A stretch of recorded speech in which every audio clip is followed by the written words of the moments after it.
Okay, guys, when you look at credit history, it says it looks like your credit history is pretty new. It is new.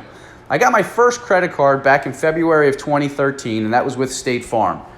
And then over the course of, I think, the next 2 or 3 years, I only got one credit card per year. And that's good. That's not a bad thing, except for you have to remember, if you've ever heard of my analogy of growing trees, when you get a new card, it's like planting a seed. When you buy a car, you buy a house, you get a student loan, that loan is going to end, which means that account is going to close. Now, it will show up on your credit report for 10 years. But what you have to realize is this. When you're younger and in the beginning, as long as you're not trying to buy a car or buy a house in a year, it is okay, in my opinion, to go and get 2 or 3 cards. Now, you typically want to get 2 or 3 cards that have low or no annual fees, and you want to get cards that are going to be based off of your spending. So if you spend a lot on dining, you want to get a card that is good for dining purchases. And you also want to get a card that's going to give you the rewards or the results you're looking for. If you want to travel, get a travel credit card.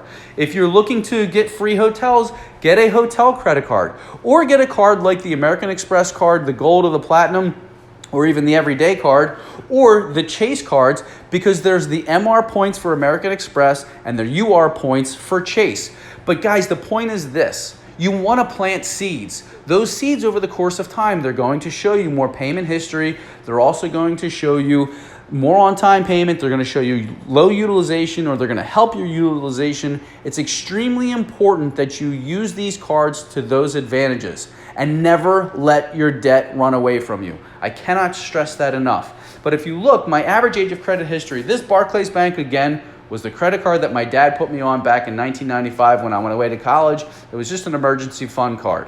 State Farm Bank, 6 years and 4 months. So it's been 6 years and 4 months since I started the credit journey.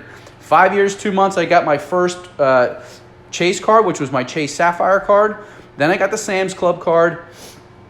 And then 2 years and 4 months ago, I got the Southwest card by Chase. And it was at the end of that year when I started to really learn and educate myself on credit. I spent a couple $1,000s to learn about credit. Guys, you can see I started American Express, American Express, American Express. I got 3 American Express cards right away. And people will say, well, why the heck would you do that? Now, back then, yes, it hurt my score. My score dropped 100 points. I mean, look at all the new credit cards that I got.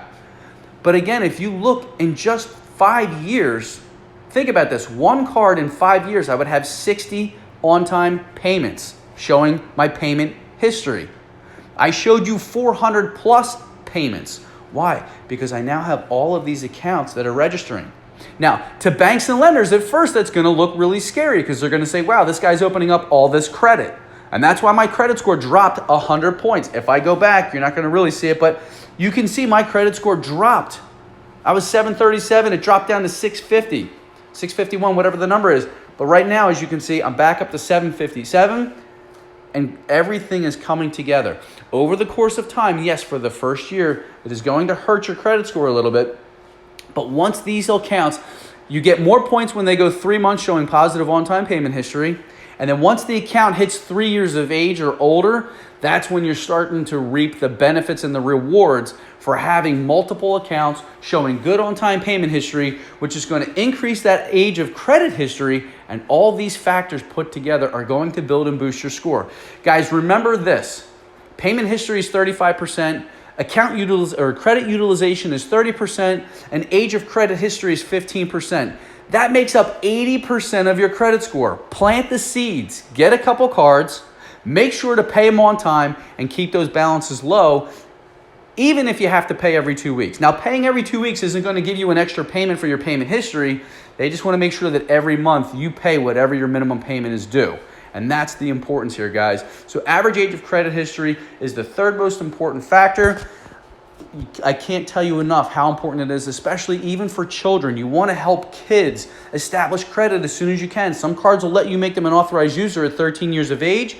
I think you can start to get your own credit cards once you actually turn 18. So that's it for the account history. If you have any other questions about that, you can let me know. But next, we're going to go back into what's called derogatory marks. I don't have any of those, but I'll touch on them very quickly.